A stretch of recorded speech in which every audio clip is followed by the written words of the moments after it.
Shalom and welcome to Biblical Hebrew with Joy from the Hebrew with Joy, Book 2. This video is going to cover the first part of Lesson 3, which is entitled Prefixes, Part 1. So in Lesson 3 and 4, we'll be covering prefixes. So here's our new phrase. I first heard it in Israel when I sneezed, and a wonderful lady that was visiting in my sister's house, she lives outside of Jerusalem, my sister Pam, said this, and I thought, what does that mean? And sure enough, this is like the informal way of when after somebody sneezes, saying, we say God bless you, but it means to your health or get well. How is it pronounced?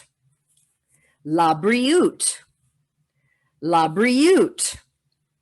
If you want to start from the back, ut, riut, labriut.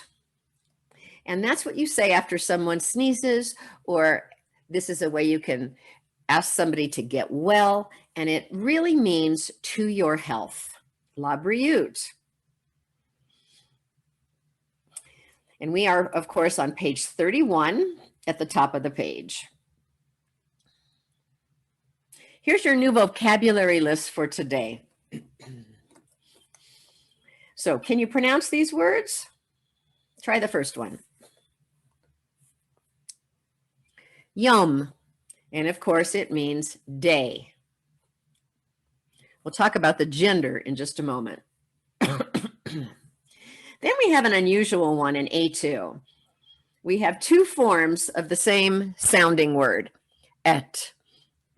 Sometimes you'll see it with 2 dots and sometimes with 3. Either one means the same thing.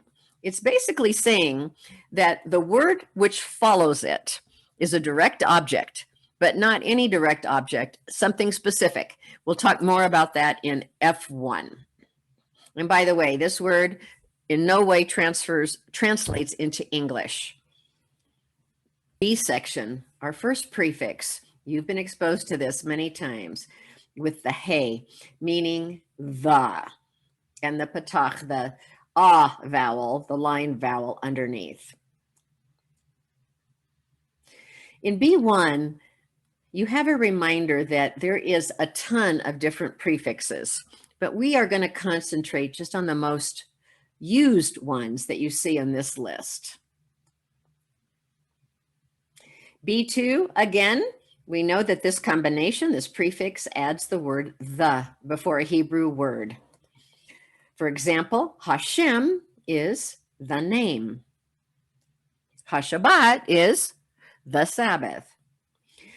You'll also notice, especially in biblical Hebrew, that there could be a middle dot in the letter that's following the hey. It's called a dagesh. You don't need to remember that, but it is the middle dot. And you wonder, why is it there? It's just something that Hebrew does. If you're following this prefix of ha, it'll put a dot in the next word. You don't have to worry about it because that dot doesn't change the sound of the letter in any way. And there'll always be a dot unless this prefix is followed by one of these letters that you see. So you won't see a dot in any of these letters if they follow the ha prefix.